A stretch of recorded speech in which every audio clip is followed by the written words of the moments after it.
Yo, what's going on, guys? Today I wanted to touch base on how to get started with the Skyscale.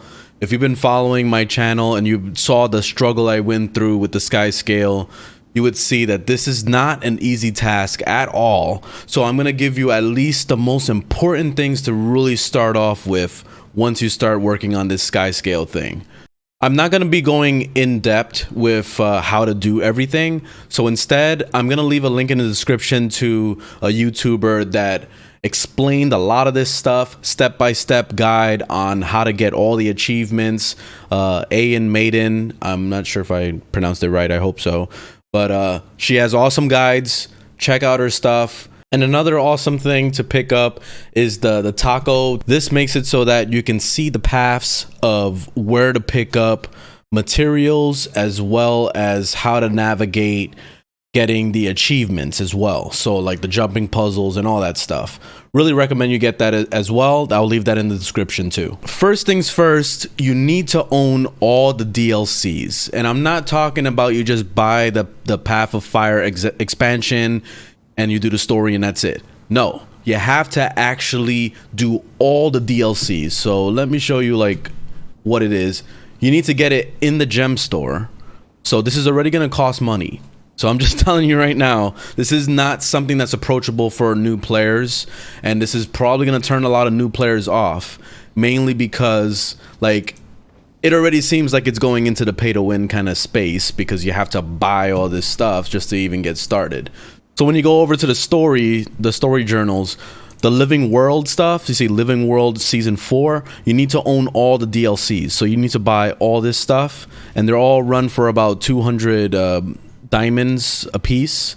So you're looking at spending at least $15 on getting all these DLCs. So you need to get every single one. And the main reason why you're getting every single one is just so you can do the intro mission, which is like the very first part, just to take you to the zone that you need to be at to farm the equipment that you need.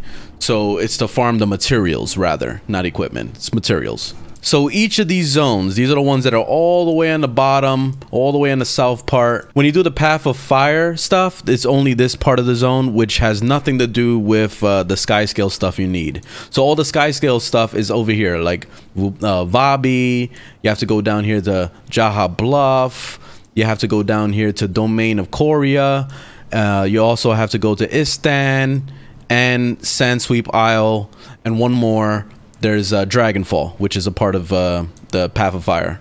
So these 5 different zones here are the main ones that you're going to be going to farm the materials that are exclusive for that place. So basically the fluorite crystal, you see how it shows it right there. That's one of them. And then over here on this side is the crystallite ores, and so on and so forth. So basically the main currency of that area. You need 250 of each of these. So this is the final step into getting the Skyscale. I'm telling you now to do it. So as you're actually working on your achievements, you want to start getting those materials because it is extremely time consuming. This will take you most of your time. So I definitely recommend that you go and you do these. Another zone that's really good is up here on the north side, which I'm not sure how to access this zone at all. What I've done to get over to this area is to use like the teleport to friend thing. So I basically I went over here to Icebrood Saga, and you see the Bajora Marches. See, usually there's a team there, so whenever there's a team, you can just click join, and then you can use the friend teleporter thing to get over to that zone. I'm not sure how to access it, so this is something you'll have to Google, but this is a very important area as well, because in that zone, you have basically all the currencies that I'm telling you about. You can get it there by actually earning the eternal ice shards and then turning those into getting 10 of whichever one that you're short on. So whenever your grind is kind of coming to a halt for the day, because all these materials have a daily cap of about 30 to 50-ish per character, depending on how efficient you are with farming these. But that's the cap for the day, and then you can't do anything anymore. So it's really recommended that you have multiple level 80 characters that can go to each of these zones so that you can be able to knock it out and get as many as you can. So if you only have one level 80, then it's very important that you start doing all this stuff now, like make it a part of your daily routine so that you can be able to start getting this stuff so you don't have to worry about it later. So as far as getting all these things, so for the first one I'm going to be talking about is Dragonfall.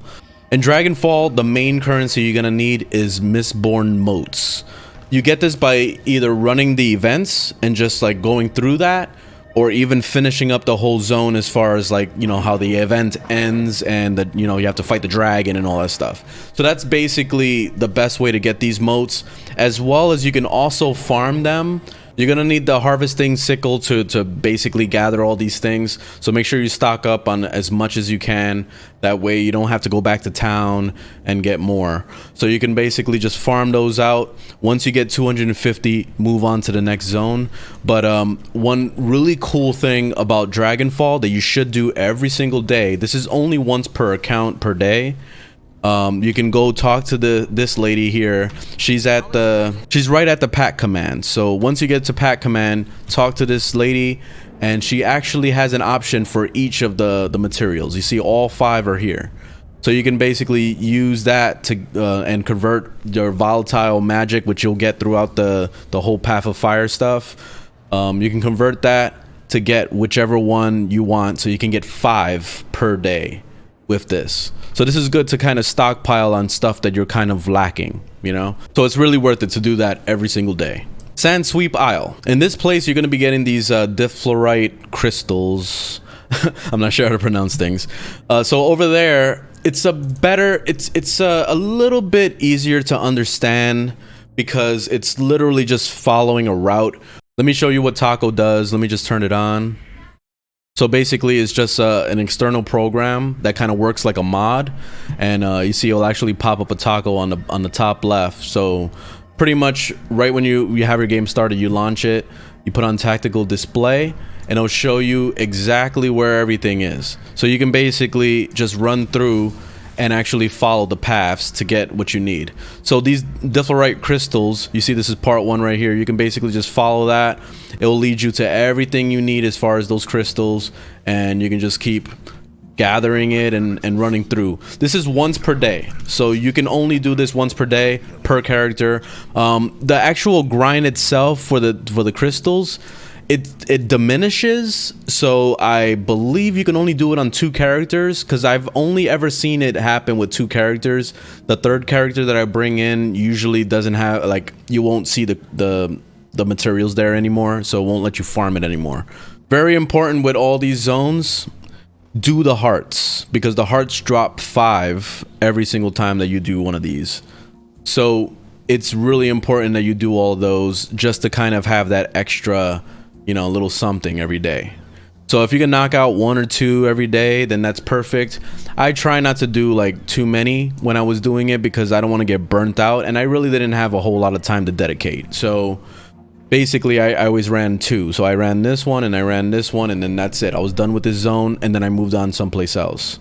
Domain of Istan. This is the easiest one that you could possibly do, because this one grants you 25 of these ores every single time you finish this 1 heart. So this is the location all the way on the left side. When you start, you're probably going to start all the way on the dock. So you definitely want to like try to travel over to this spot. So basically this one is super easy. All you got to do is just click on these engravings. You get all of those all the way around. You do those mirrors down there. You just clear the whole thing. And usually the way I handle it is I will go and I'll grab all that stuff, and then I'll log on to my second character, start doing it on the second character, and by the time my second character is done with my rounds, I go back to the first character I was on, and all this stuff respawns, so you can just like finish it. It's a free heart. And then you go run to the person, they give you 25 of those materials. So you get 25 of the, I forgot what the name is, the cracklight ores. So it's really good. This is probably the fastest one by far out of all of them. So this is the one you least need to worry about. But Sand Sweep Isle is a pretty serious grind, so you definitely want to keep that up every day. And Domain of Coria is the next one. So this is the main spot that I go to. This one's super easy. So the only annoying part is having to deal with that lady saying, "Hail, mighty hero," every time you pass by to go grab the thing. But this is probably another really easy heart. There's a couple other hearts you can knock out in this area, but this is the main one I farmed every single day. And that grants you 5. And then as well as that, you also can use your taco to navigate and get some more out of it too. So you can basically just do the farm. You see how you could just follow. This one grants a good amount. So there's a ton of them to collect. You're getting these supply caches. So you're going to run and get the supply caches and they drop the thing that you need. So that one's pretty simple for the most part. And then the final one is Jaha Bluff.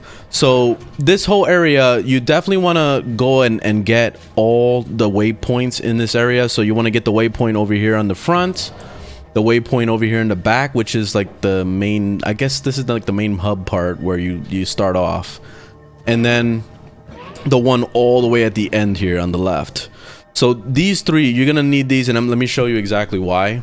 This is by far the easiest grind in the whole thing, because every time you finish one of the events, they drop at least 5 of them, and you can farm it up to 3 or 4 times. So once you get about 20 of them or 25, that's it per character, and then you can log on to your next character and do it all over again. So you can basically get a good amount every single time. So let me show you a little tactic of what I was using to get to the orb fast. So like I said, you definitely want to get this waypoint, that one, and then the one all the way in the back. So the way to see where the bubble is going to be, I come up these stairs, and the first thing I do is I would get on my bunny mount and I'll jump up. There would be one right here. There will usually be one right here, or there will be one behind the towers here. So you see that fortress. If you see it on the other side, that means you need to go teleport to the back end. If you see it directly in front of you, then obviously you just walk to it. And if you see it behind you here, then you just walk to that side. It's nowhere to be found right now. So that means the only place that it would be is all the way back here. So we're going to go back there and you're going to see the bubble either directly in front of me or it's going to be directly in the back. So there it is. It's directly in the back. So basically, you want to do these bubble events every single day, at least like 4 or 5 times. I believe it's 4 times. But this is like the easiest shit in the world. The least amount of people that do it, the better, because the veteran boss that comes out becomes easier. Because if there's a ton of people running this, then it's gonna turn into like a super elite mob, and it's super hard to kill, and it's almost like a raid boss, you know. So it becomes like extremely difficult. There goes one of them right there. You see, they're taking care of it. Once you kill that boss, that's it. It ends. You get 5 of those Mistia, the lumps of whatever, and you can do that to 4 or 5 times. So this is probably the easiest grind in the whole entire game when it comes to the Skyscale.